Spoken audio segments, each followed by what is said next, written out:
Hey, what's up, everyone? This is Sandra. 大家好，你们好吗？ Last but not least, 欢迎 Welcome to Community Mandarin.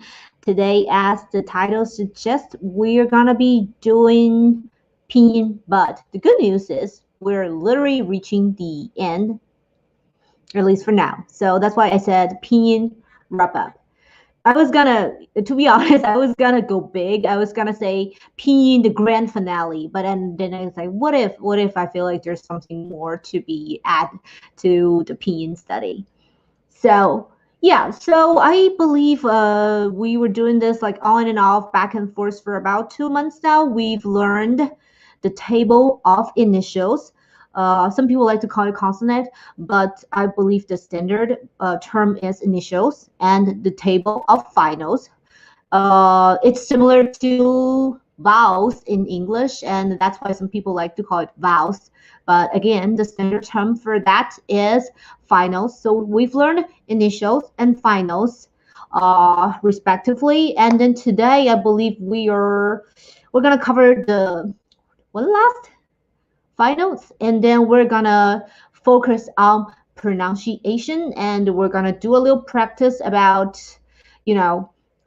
different combinations of initials and finals, and then see how much we've learned, and then see if we forgot a lot, hopefully not a lot. And then yeah, okay, so without further ado, let's first quickly finish the last one. I believe we haven't covered it, and then we're gonna practice. Okay, so I believe it's over here.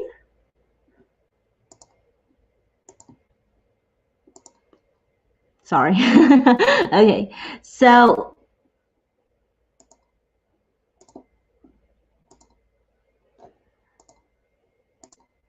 I believe last time we yeah, like I said, we are on to the last one. It looks ONG, it's not OMG, so ONG, on.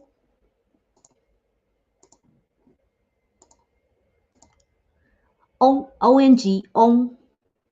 So okay, so over here we have three words I think it's quite commonly used. First one, 红色.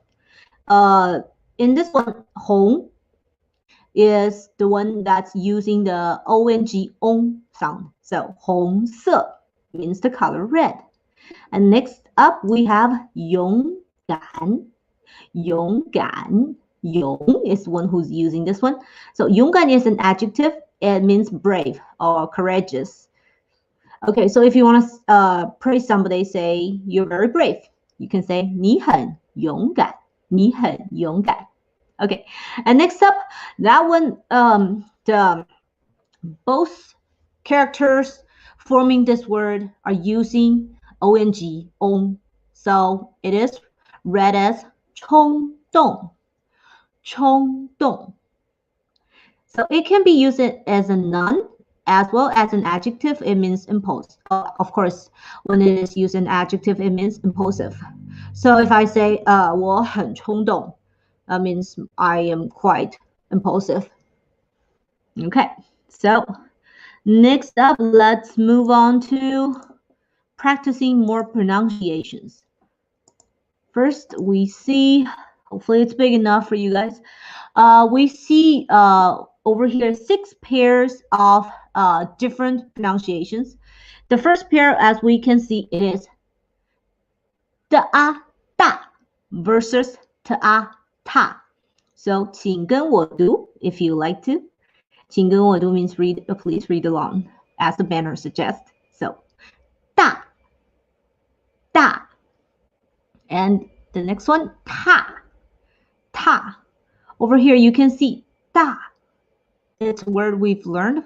It means big. And the next pair is ke versus ge. Oh, sorry. Oh, I know that's a problem with these things being too small. Okay, it is actually ke versus ge. So ke over here, it can mean we're gonna learn this phrase. It's it's called 可以. 可以 means I can or I may, means can or may. So if I say 我可以 do something, like 我可以喝2杯咖啡 means I can drink 2 cups of coffee. Okay, and next up we have the third pair is 可偶口 versus 个偶 go. So they're both the third tone, the falling rising tone. That's why you're seeing me do a lot of the head thing that I always do when I do this. So over here, 可偶口 means mouth, as well. Whereas 个偶 go means dog. So if you want to say I like dogs, you can say 我喜欢狗. And the fourth pair we move on to, it is do versus duo.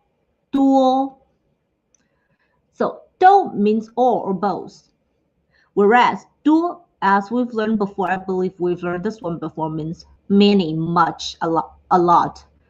Okay, and the fifth pair we move on to, it is gen versus geng.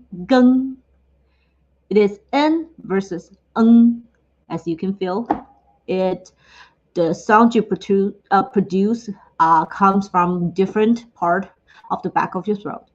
Where when gen is a little bit front and geng is a little bit in the back.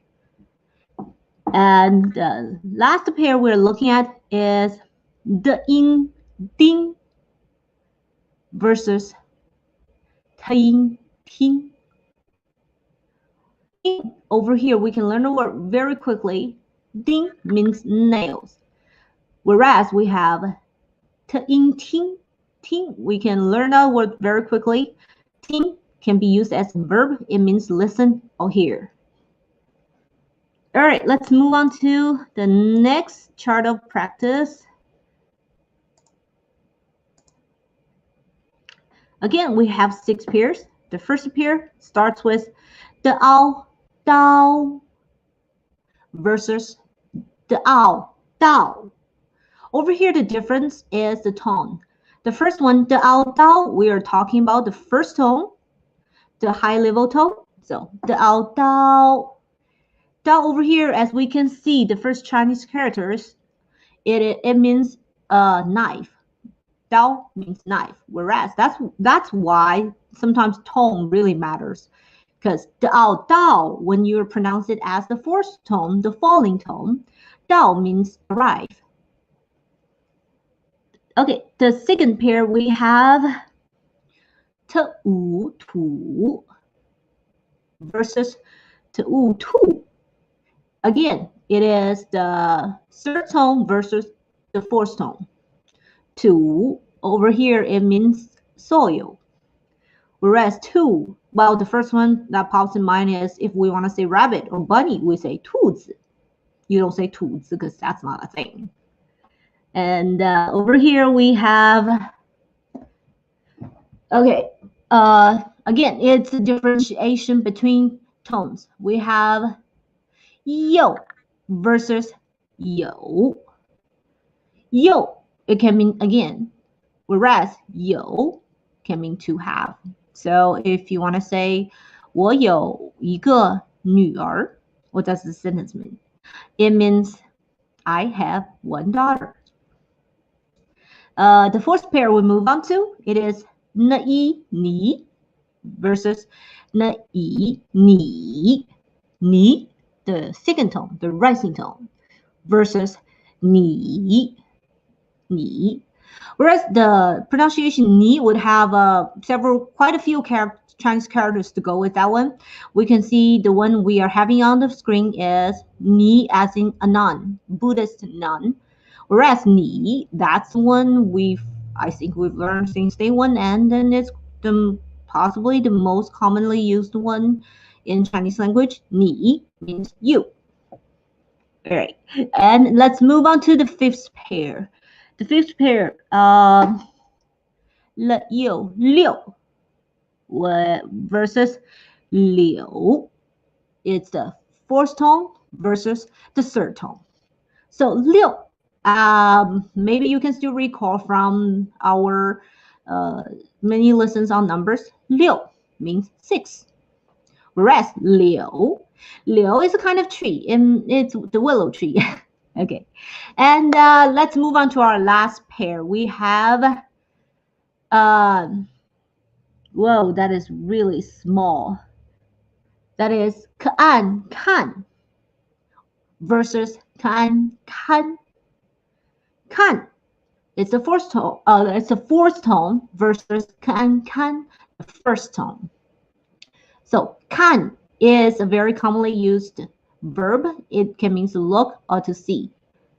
Look or to see. If you want to say, I read a book. Over here, it's kind of different. We don't say I read a book in Mandarin. In fact, we say I look at a book. So we say 我看书,我看书. So, all right, guys, that is a wrap for today.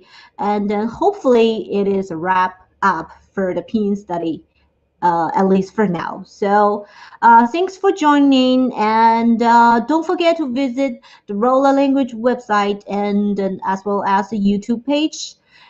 We have more content for different language learnings over there. It'll be very informative, and then yeah, it'll be very helpful. So if you have a moment, hop over there and watch some vids, and you know, get yourself a little bit more information. Who would, that I would like that. Okay, so so thanks for joining again, guys, and yeah, we'll see you next time. 再见。